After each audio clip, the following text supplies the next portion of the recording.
जय हिंद स्टूडेंट्स, आप सभी का स्वागत है हमारे YouTube channel career point Nawada में। मैं आज एक बहुत ही महत्वपूर्ण क्वेश्चन लेकर आया हूं जो प्रीवियस ईयर का क्वेश्चन है।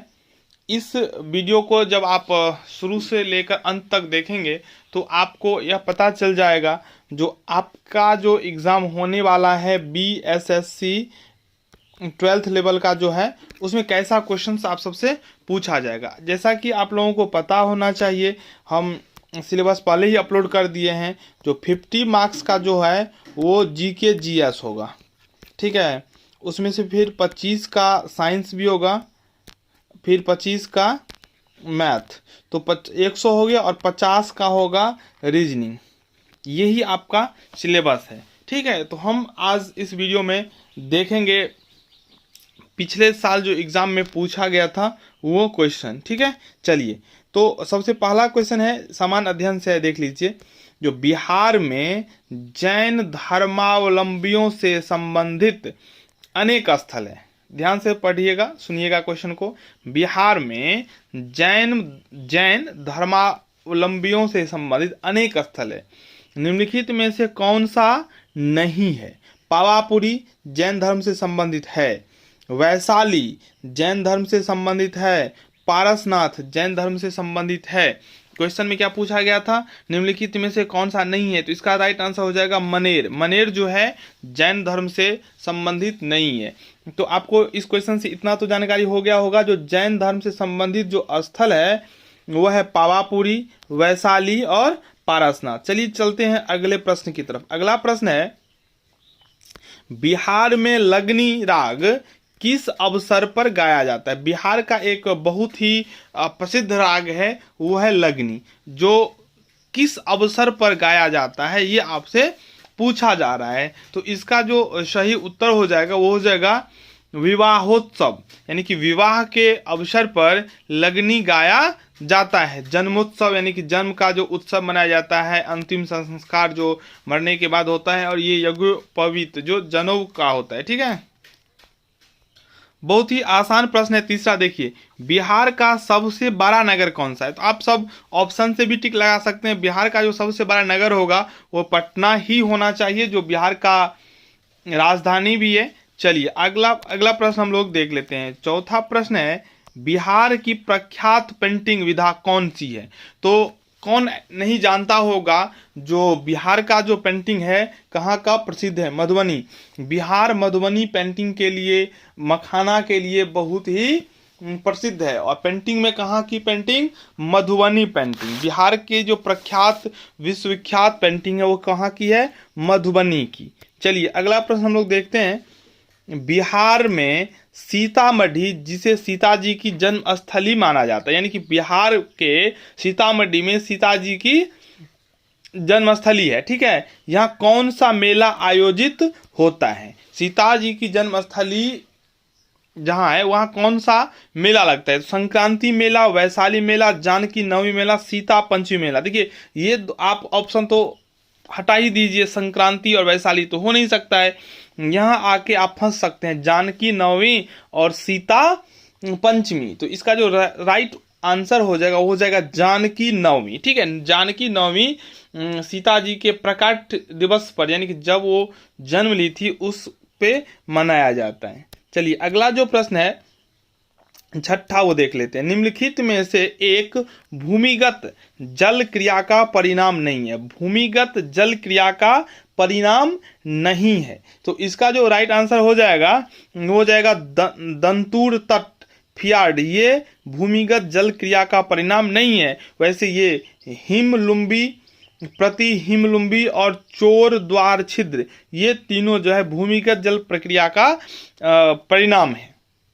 अगला प्रश्न देख लेते हैं। सातवां प्रश्न है, बुद्ध ने अपना प्रथम प्रवचन कहाँ दिया था? यानी कि किस जगह पर भगवान बुद्ध ने अपना प्रथम प्रवचन यानी कि अपना उपदेश दिया था? तो इसका जो राइट आंसर हो जाएगा वो हो जाएगा सारनाथ में।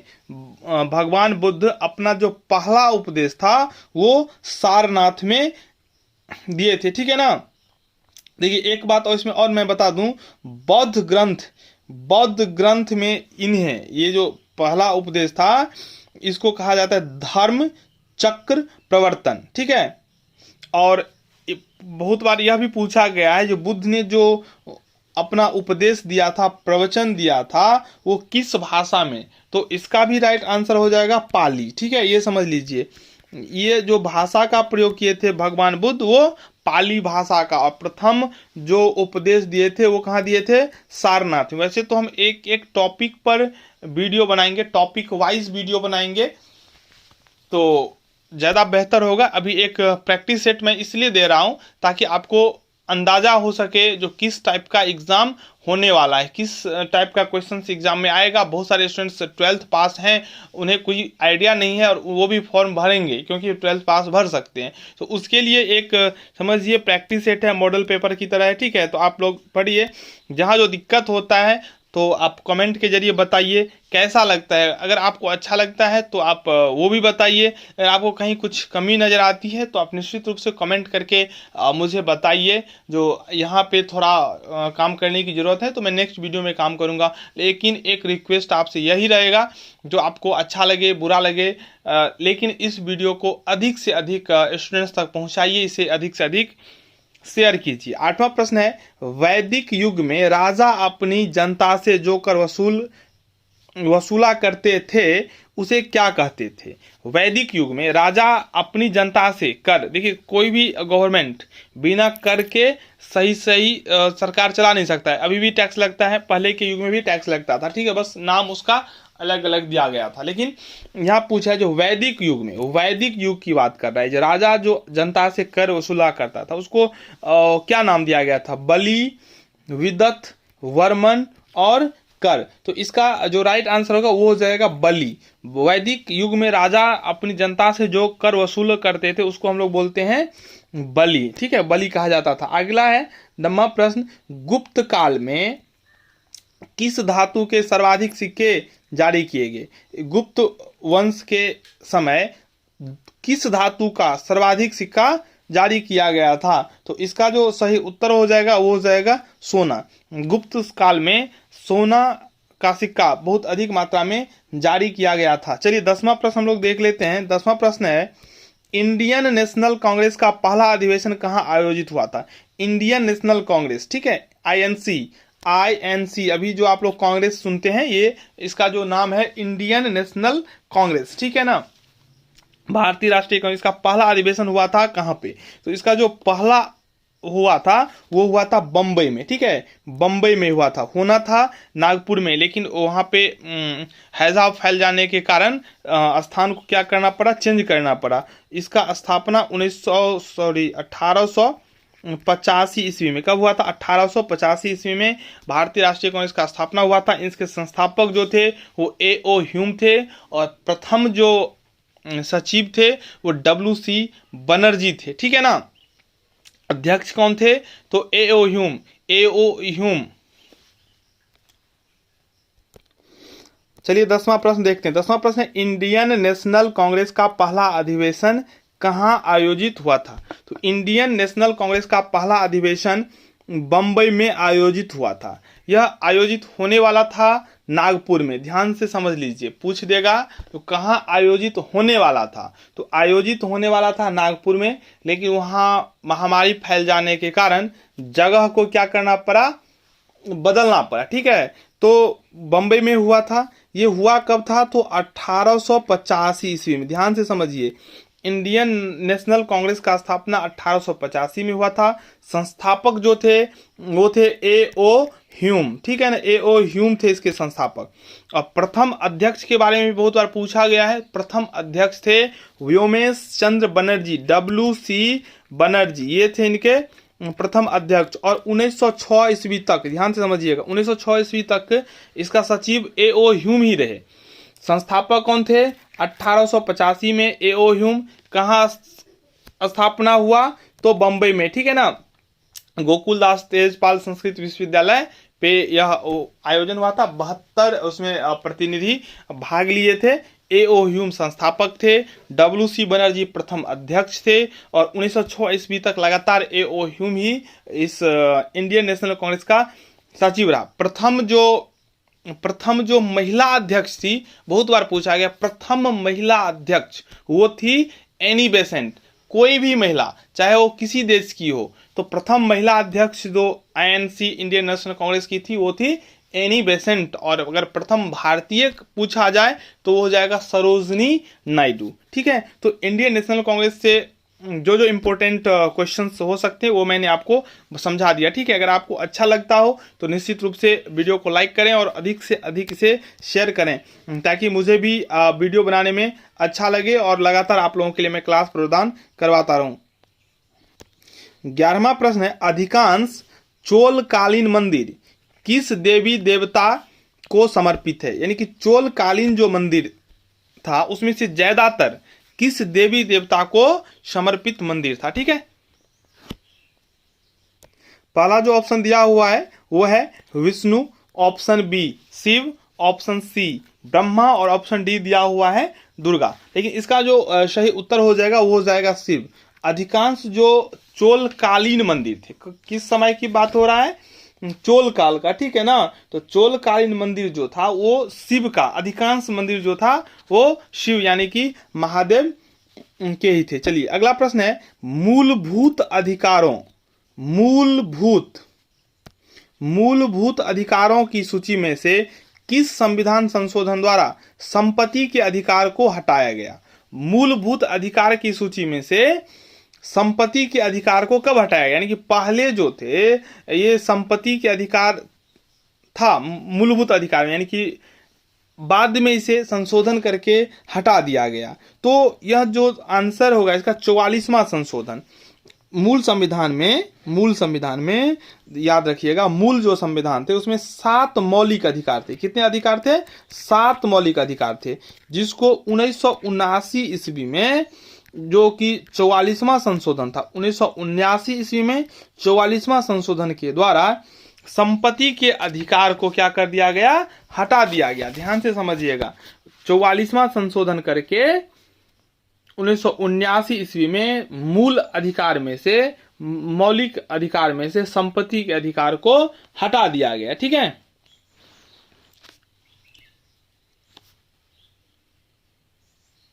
चलिए अगला प्रश्न है, केंद्रीय मंत्रिपरिषद के विरुद्ध अविश्वास प्रस्ताव कहां प्रस्तुत किया जा सकता है? केंद्रीय मंत्रिपरिषद के विरुद्ध अविश्वास प्रस्ताव, केंद्रीय मंत्रिपरिषद के विरुद्ध अविश्वास प्रस्ताव कहां प्रस्तुत किया जा सकता है? तो इसका सही उत्तर हो जाएगा केवल लोकसभा में। केंद्रीय मंत्रिपरिषद के विरुद्ध अविश्वास प्रस्ताव लोकसभा में प्रस्तुत किया जा सकता है। कोई भी केंद्रीय मंत्री परिषद के सदस्य होंगे और उनके विरुद्ध अगर अविश्वास प्रस्ताव लाना हो तो उस प्रस्ताव को आप कहां प्रस्तुत करेंगे? लोकसभा में। चलिए अगला प्रश्न है, गुजरात में साबरमती आश्रम की स्थापना गांधी जी ने किस वर्ष की थी? तो ये देखिए, यहाँ एक क्वेश्चन से आप 2-3 बात याद रख सकते हैं। जो साबरमती आश्रम कहाँ है? गुजरात में। साबरमती आश्रम का स्थापना किसने किया? गांधी जी ने। और कब किया यह क्वेश्चन में है, तो 1916 ईस्वी में। 1915 ईस्वी में गांधी जी दक्षिण अफ्रीका से भारत आए थे और 1916 ईस्वी में इन्होंने साबरमती आश्रम की स्थापना की। और 1917 ईस्वी में बिहार के चंपारण में चंपारण सत्याग्रह किया, जो एक किसान आंदोलन था। नील की खेती के विरुद्ध वहां पे आंदोलन चलाया गया था। ठीक है, राजकुमार शुक्ल ने इन्हें आमंत्रित किया था और यह आमंत्रण जो था इनको दिया गया था 1916 ईस्वी में ही। BHU की स्थापना में ये पहुंचे थे, वहीं इनको आमंत्रण दिया गया था। ठीक है, और पूछा जाए जो गांधी जी अपना पहला भाषण कहाँ दिए थे, तो ये BHU के ही स्थापना में दिए थे। चलिए 15वां प्रश्न है, संसद के दोनों सदनों का संयुक्त सत्र कौन बुला सकता है? संसद के दोनों सदन, संसद के 3 अंग होते हैं, राष्ट्रपति, राज्यसभा और लोकसभा। ठीक है, समझ लीजिए, संसद के 3 अंग होते हैं, राष्ट्रपति, लोकसभा और राज्यसभा। यहाँ पूछा दोनों सदन यानी कि लोकसभा और राज्यसभा का संयुक्त सत्र कौन बुलाता है? तो इसका सही उत्तर हो जाएगा राष्ट्रपति लोकसभा और राज्यसभा का जो संयुक्त सत्र है वो बुला सकता है। ठीक है, चलिए अगला है, संविधान में कितने प्रकार के आपातकालों का प्रावधान है? संविधान में 3 प्रकार के आपातकाल का प्रावधान है। संविधान में कितने तरह के आपातकाल का प्रावधान है? तो 3 तरह के। संविधान में कितने तरह के आपातकाल का प्रावधान है? 3 तरह के, ठीक है।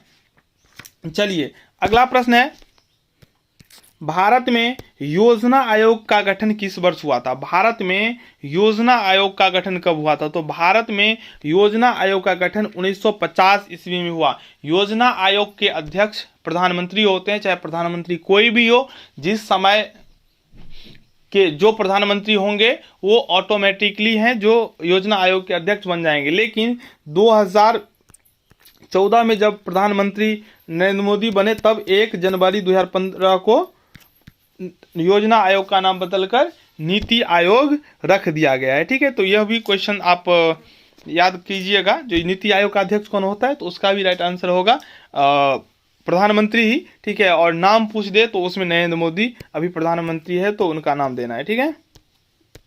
चलिए एक क्वेश्चन जो है इकोनॉमिक्स से है। देखिए, चीजों की मांग में कमी या पूर्ति में वृद्धि पर क्या होता है? मांग में कमी होगा, ठीक है ना, और पूर्ति में वृद्धि होगा। इस स्थिति में क्या हो जाता है, ठीक है। तो इसमें जो है क्या होगा, चीजों की कीमतें कम हो जाती है। अगर मांग में कमी हो जाएगा और पूर्ति में, मांग में कमी होगा या पूर्ति में वृद्धि होगा तो चीजों की कीमतें जो है वो क्या हो जाएगा, कम। पूर्ति में अगर वृद्धि हो जाएगा, यानी कि अगर देखते होंगे अगर बहुत स्टॉक हो जाता है मार्केट में तो रेट उसका क्या हो जाता है, डाउन हो जाता है, ठीक है ना।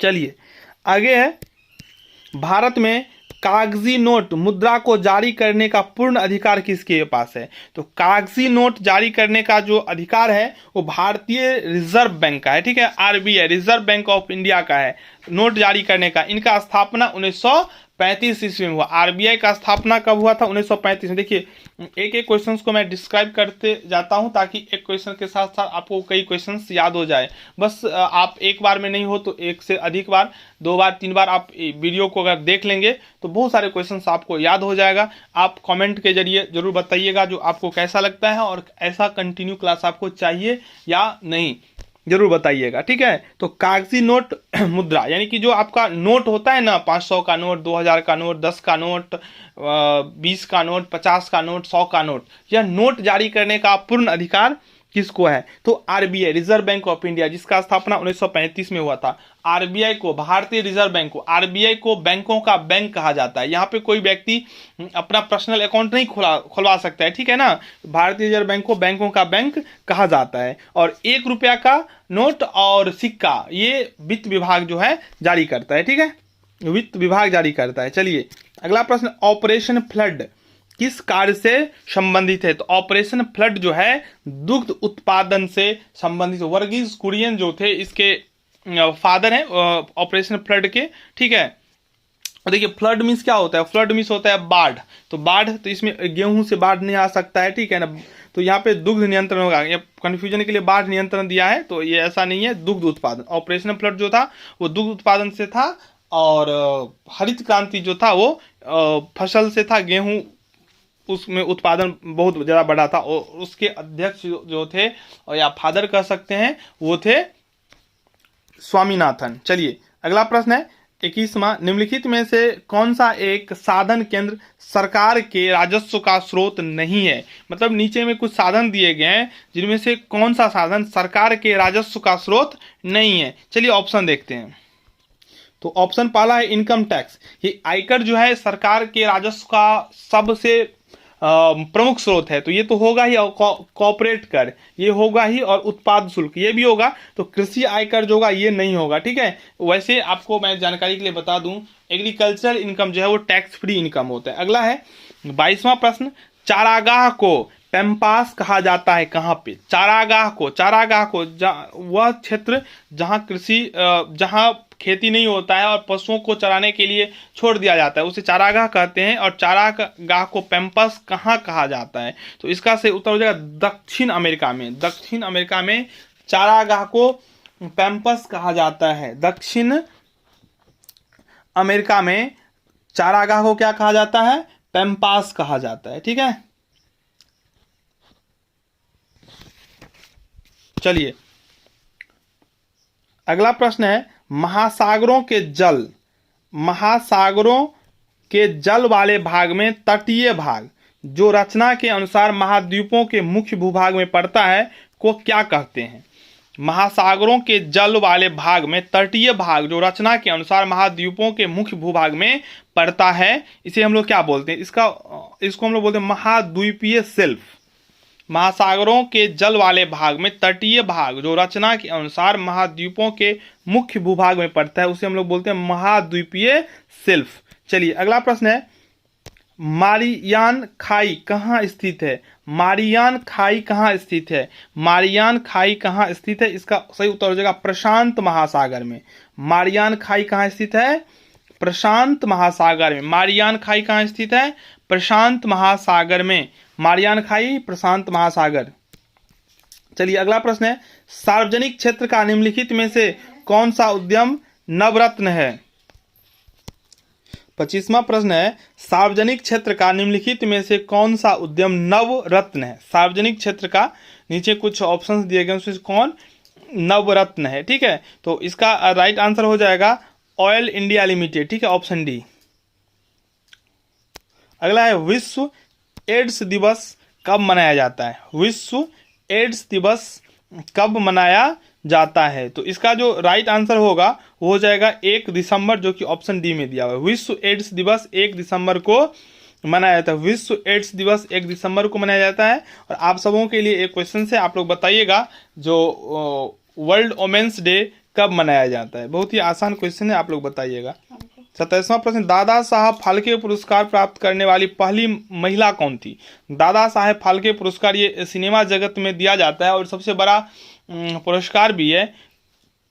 यह प्राप्त करने वाला पहला महिला पूछ रहा है। नरगिस दत्त, उमा देवी, देविकी रानी और सुलोचना, इसमें से कौन होगा? तो देविका रानी जो थी वो प्रथम महिला थी जिन्हें दादा साहब फाल्के पुरस्कार मिला था। कौन? देविका रानी। चलिए अगला है निम्नलिखित कलाकारों में से गियनरिंग पास्टर्स ऑफ मेमोरीज पुस्तक किसने लिखी? देखिए ये पुस्तक का नाम है, ठीक है, और यह पुस्तक किसने लिखा यह आपसे पूछा जा रहा है। बहुत सारे बुक के बारे में भी पूछता है। इसका राइट आंसर होगा Shobhana Narayan. Meandering pastures of memories, Shobhana Narayan. चलिए 29वां प्रश्न है निम्नलिखित भारतीय राज्यों में से किस राज्य की कोई समुद्री सीमा नहीं है? निम्नलिखित गुजरात, गोवा, राजस्थान और महाराष्ट्र, इसमें से कौन ऐसे राज्य हैं भारत के जहां पे समुद्री सीमा नहीं है? तो इसका सही उत्तर हो जाएगा राजस्थान। आप लोग को पता ही होगा राजस्थान में पानी का कितना दिक्कत है। गुजरात में सबसे अधिक है समुद्री तट। ठीक है, चलिए अगला प्रश्न है प्रतिवर्ष उपभोक्ता दिवस कब मनाया जाता है? इससे पहले आपको एक क्वेश्चन दिखाई दिया था एड्स दिवस। यहाँ पे प्रतिवर्ष उपभोक्ता दिवस कब मनाया? तो उपभोक्ता दिवस कब मनाया जाता है? तो इसका सही उत्तर हो जाएगा 15 मार्च को। 15 मार्च को उपभोक्ता दिवस मनाया जाता है। 31वां प्रश्न है भारतीय रिजर्व बैंक के मुक्त बाजार प्रचलन का क्या तात्पर्य है? भारतीय रिजर्व बैंक के मुक्त बाजार प्रचलन का क्या तात्पर्य है? क्या है क्वेश्चन?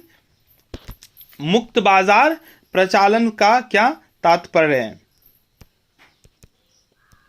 पहला शेयरों को खरीदना और बेचना, दूसरा विदेशी मुद्रा की नीलामी करना, तीसरा प्रतिभूतियों का व्यापार और चौथा सोने की लेन देन। तो इसका सही उत्तर हो जाएगा प्रतिभूतियों का व्यापार। चलिए हम लोग देखते हैं अगला प्रश्न। 32वां प्रश्न है बड़ा इमामबाड़ा कहाँ स्थित है? बड़ा इमामबाड़ा कहाँ स्थित है? तो बड़ा इमामबाड़ा लखनऊ में स्थित है। बड़ा इमामबाड़ा कहाँ स्थित है? लखनऊ में। अगला प्रश्न है किस क्षेत्र में उस्ताद बिस्मिल्लाह खां ने प्रसिद्धि पाई? उस्ताद बिस्मिल्लाह खां शहनाई वाद्य यंत्र में प्रसिद्धि पाई थी। ये आप लोगों को पता ही होना चाहिए, बहुत ही आसान क्वेश्चन था। ठीक है, चलिए अगला प्रश्न है एक दिवसीय क्रिकेट विश्व कप टूर्नामेंट में सबसे अधिक रन व्यक्तिगत बनाने का रिकॉर्ड किसके पास है? तो सचिन तेंदुलकर के पास है, जिन्हें मास्टर ब्लास्टर के नाम से लोग पुकारते हैं। मास्टर ब्लास्टर क्रिकेट विश्व कप में, यहाँ बात कर रहे हैं एक दिवसीय क्रिकेट विश्व कप में सबसे अधिक रन। 2020 की बात नहीं हो रहा है। ठीक है, चलिए 35वां प्रश्न है भारत में पहली बोलपट फिल्म थी? भारत में पहली बोलपट फिल्म कौन थी? तो इसका सही उत्तर हो जाएगा आलम आरा, जो पहली बोलती फिल्म थी। चलिए अगला प्रश्न है, सुनोतो कप का संबंध किस खेल के साथ? जैसे वर्ल्ड कप है, जैसे एशिया कप है, 2020 वर्ल्ड कप है, ये क्रिकेट से संबंधित है। उसी प्रकार रणजी ट्रॉफी है, क्रिकेट से संबंधित है।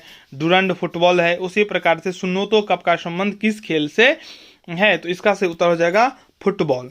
चलिए अंतर्राष्ट्रीय न्यायालय का मुख्यालय कहाँ है? अंतर्राष्ट्रीय न्यायालय, इंटरनेशनल जो कोर्ट है, उसका जो हेड क्वार्टर है वो कहाँ पे है? तो इसका जो राइट आंसर हो जाएगा वो हो जाएगा द हेग, नीदरलैंड्स में है। हेग में अंतर्राष्ट्रीय न्यायालय का मुख्यालय। अगला प्रश्न है, doctor S Radhakrishnan, doctor Sarvepalli Radhakrishnan, जिनके जन्म दिवस को हम लोग शिक्षक दिवस के रूप में मनाते हैं, निम्नलिखित में से किन पुस्तकों से संबंधित है? यानी कि 4 पुस्तक दिया हुआ है, इसमें से कौन कौन से? चलिए यहाँ पे कुछ ऑप्शन थोड़ा बढ़ा के दे दिया है। चलिए ये देखिए, ए दिया हुआ है an idealist view of life, Bhagavad Gita,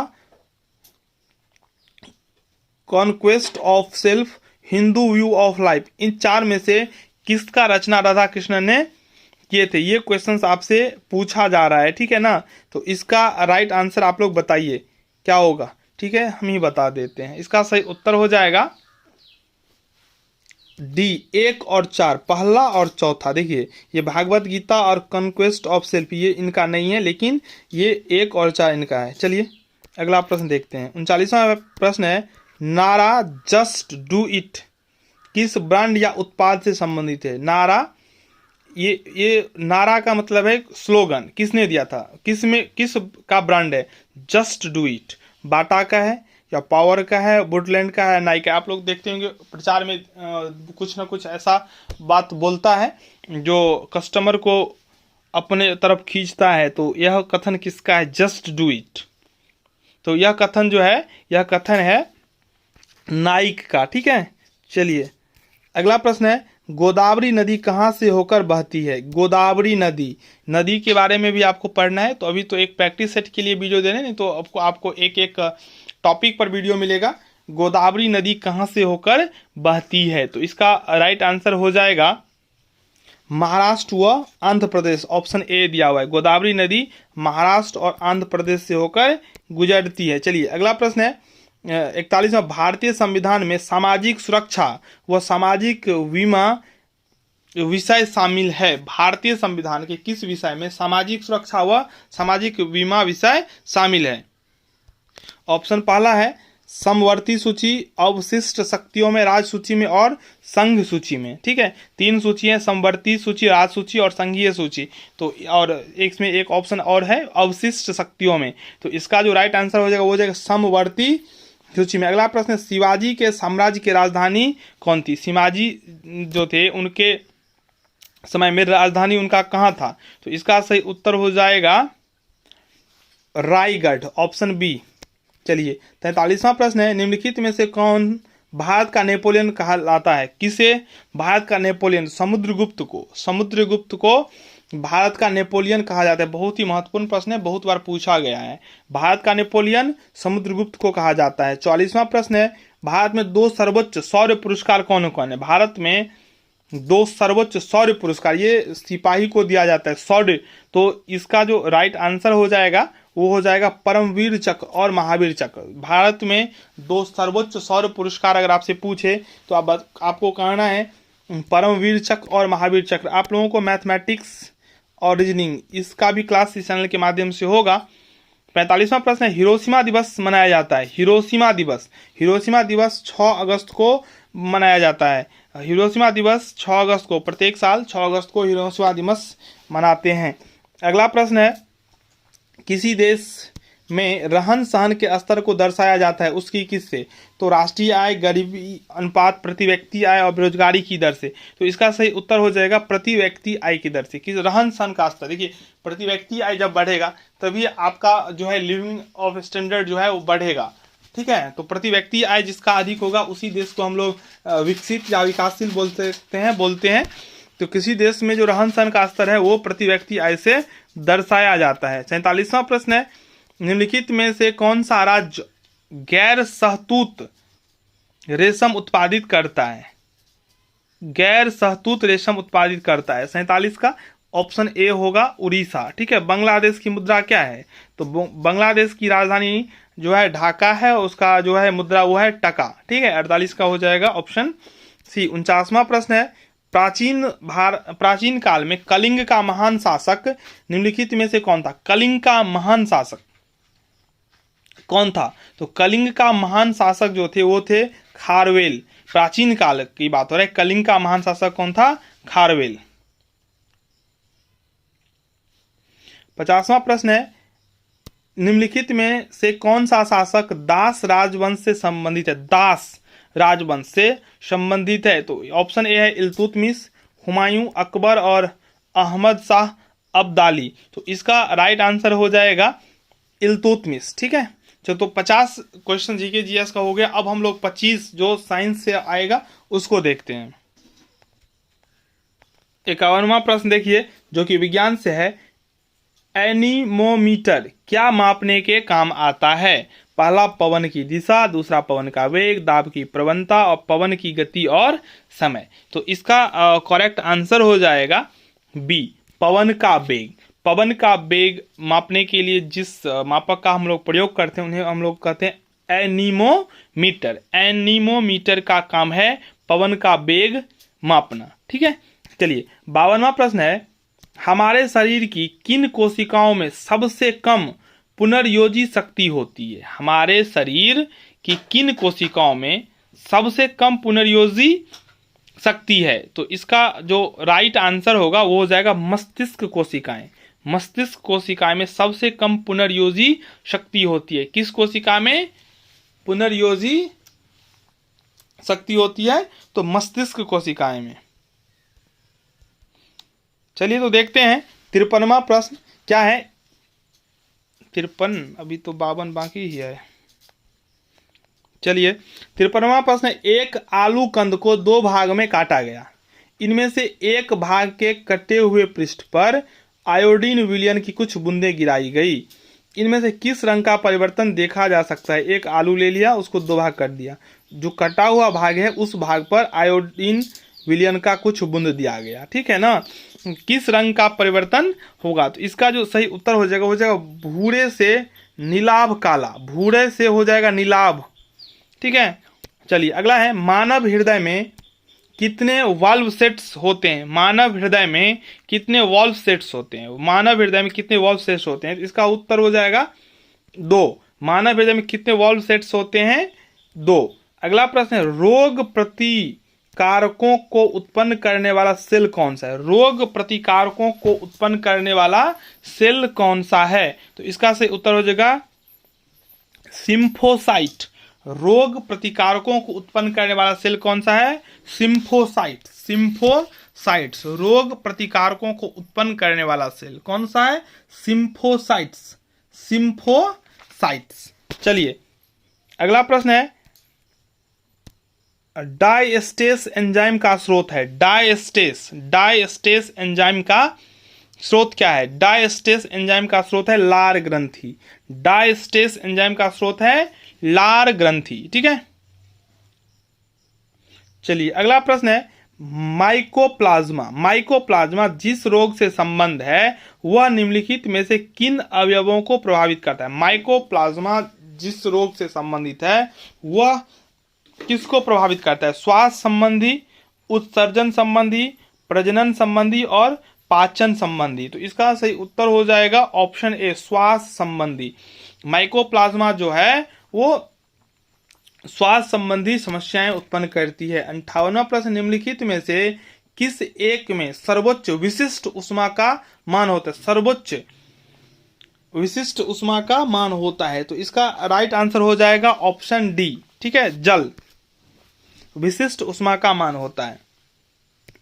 अगला प्रश्न है, समुद्र में डूबी वस्तु का पता लगाने के लिए किस यंत्र का प्रयोग किया जाए? समुद्र में डूबी वस्तु का पता लगाने के लिए तो सोनार का प्रयोग होता है। समुद्र में डूबी वस्तु का पता लगाने के लिए सोनार का प्रयोग किया जाता है। अगला प्रश्न है, निम्नलिखित में से अधिक विद्युत चालकता वाली धातु कौन सी है? अधिक विद्युत चालकता जो है चांदी का होता है। सबसे अधिक विद्युत चालक जो है वो चांदी ही होता है। अगला प्रश्न है, जल वाष्प दाब वायुमंडलीय दाब के बराबर हो जाता है। जल वाष्प दाब वायुमंडलीय दाब के बराबर हो जाता है, जो द्रव पर क्या प्रभाव पड़ता है? तो इसका सही उत्तर हो जाएगा ऑप्शन बी, द्रव उबलने लगता है। जब वाष्प दाब वायुमंडलीय दाब के बराबर हो जाता है तो द्रव पर क्या प्रभाव पड़ता है? द्रव उबलने लगता है। चलिए अगला प्रश्न है, समुद्री खरपतवार में निम्नलिखित में से मुख्यतः क्या पाया जाता है? तो समुद्री खरपतवार में मुख्य रूप से आयोडीन पाया जाता है। समुद्री खरपतवार में निम्नलिखित में से मुख्यतः क्या पाया? देखिए समुद्र है, समुद्र में नमकीन होता है पानी, तो आयोडीन, आप यहाँ से ये ट्रिक्स भी याद आप रख सकते हैं। चलिए 63वां प्रश्न, न्यूक्लियर रिएक्टर में भारी जल का प्रयोग किस रूप में किया जाता है? न्यूक्लियर रिएक्टर में भारी जल का प्रयोग किस रूप में किया जाता है? तो इसका उत्तर हो जाएगा उत्तर नियामक यानी कि मॉडरेटर के रूप में। अगला है, निम्नलिखित जोरों में से किसका मेल सही है? टिटनेस, बीसीजी, राज यक्षमण यानी कि टीबी जो बोलते हैं ATS, malaria, chloroquine, scurvy, thymine. तो किसका मेल सही है यह पूछा जा रहा है आपसे। तो इसका जो सही है वो हो जाएगा सी, मलेरिया क्लोरोक्विन। मलेरिया क्लोरोक्विन यह जो है मेल बिल्कुल सही है, बाद बाकी सब गलत है। किसका मेल सही है? Malaria chloroquine. चलिए अगला प्रश्न है, भीड़ को तितर बितर करने में पुलिस द्वारा इस्तेमाल की जाने में अश्रु गैस क्या होती है? अश्रु गैस आप लोग सुने होंगे, वहां पे पुलिस ने अश्रु गैस के गोले दागे। तो अश्रु गैस जो होती है उसमें मुख्य रूप से क्या होता है? तो इसका राइट आंसर हो जाएगा क्लोरीन। क्लोरीन, अश्रु गैस में कौन सा गैस होता है? क्लोरीन। 66वां प्रश्न है, इंटरनेट के पते में पद HTTP का सही विस्तृत hyper text markup language. Hyper text transfer protocol, hyper transfer text protocol, hyper text markup HTML का होता है, ठीक है। हाइब्रिड टेक्स्ट ट्रांसफर प्रोटोकॉल और डी है हाइपर टेक्स्ट ट्रांसफर प्रोटोकॉल। तो 66 का राइट आंसर हो जाएगा यही होगा, hyper text transfer protocol. Hyper text transfer protocol HTTP का होता है, HTML का hyper text markup language HTML का फुल फॉर्म होता है। अगला है, रासायनिक ऊर्जा का विद्युत ऊर्जा में परिवर्तन कौन करता है? रासायनिक ऊर्जा को विद्युत ऊर्जा में परिवर्तन कौन करता है? बैटरी रासायनिक ऊर्जा को विद्युत ऊर्जा में परिवर्तन करता है। चलिए अगला है, निम्नलिखित में से कौन सा एक तत्व है? माणिक, नीलम, पन्ना और हीरा, कौन इसमें से तत्व है? तो इसका सही उत्तर हो जाएगा ऑप्शन डी, हीरा जो है तत्व। अगला है, डैश का अपघटन मानव में अल्जाइमर रोग का अभिलक्षण है। तो इसका हो जाएगा ऑप्शन सी, यकृत कोशिका। 70वां है, ध्वनि तीव्रता की डेसिबल में वह अधिकतम सीमा जिससे ऊपर व्यक्ति सुन नहीं सकता। ठीक है, मतलब डेसिबल की वह मात्रा जहां तक आदमी सुन सकता है उससे ऊपर का क्या होगा? तो इसका जो आप सही उत्तर वो हो जाएगा ऑप्शन बी, तीव्रता की डेसिबल में वह अधिकतम सीमा जिससे ऊपर व्यक्ति सुन नहीं सकता। 70 से ऊपर अगर चला जाएगा तो आदमी सुन नहीं सकता है। चलिए 71वां प्रश्न है, वायु में आपेक्षिक आर्द्रता मापने हेतु प्रयुक्त उपकरण क्या है? Hygrometer, hydrograph, pantograph, barometer. वायु में आपेक्षिक आर्द्रता मापने के लिए हाइग्रोमीटर का उपयोग होता है। 72वां प्रश्न है, पृथ्वी की अपेक्षा चंद्रमा का द्रव्यमान कितना है लगभग में? तो इसका उत्तर हो जाएगा 1/80। पृथ्वी की अपेक्षा चंद्रमा का द्रव्यमान 1/80 है। ठीक है, चलिए 73वां है, निम्नलिखित में से कौन विषाणु के द्वारा होने वाला बीमारी है? विषाणु के द्वारा होने वाला बीमारी है पोलियो। पोलियो जो है विषाणु के द्वारा होता है। पोलियो रोग किसके द्वारा होता है? विषाणु के द्वारा। हैजा होता है, याद रखिएगा यहाँ पे, जीवाणु के द्वारा।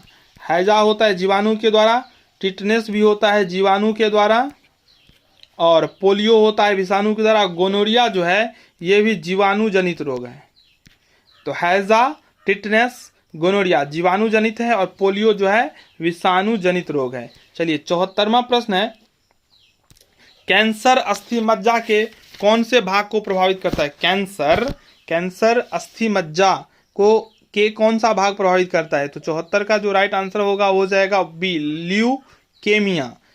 कैंसर अस्थि मज्जा ल्यूकेमिया को प्रभावित करता है। और 75वां प्रश्न है, जूल किसका इकाई है? जूल ऊर्जा का, कार्य करने की क्षमता को ऊर्जा बोलते हैं और इसका जो है मात्रक जूल होता है। तो ये था 75 जीके जीएस और साइंस का क्वेश्चन, 25 मैथ और 50 रीजनिंग, 75 और आपका बाकी रहा। हम फिर से कभी करवा देंगे। आपको कैसा लगा जरूर बताइएगा और इस वीडियो को अधिक से अधिक शेयर करें। धन्यवाद।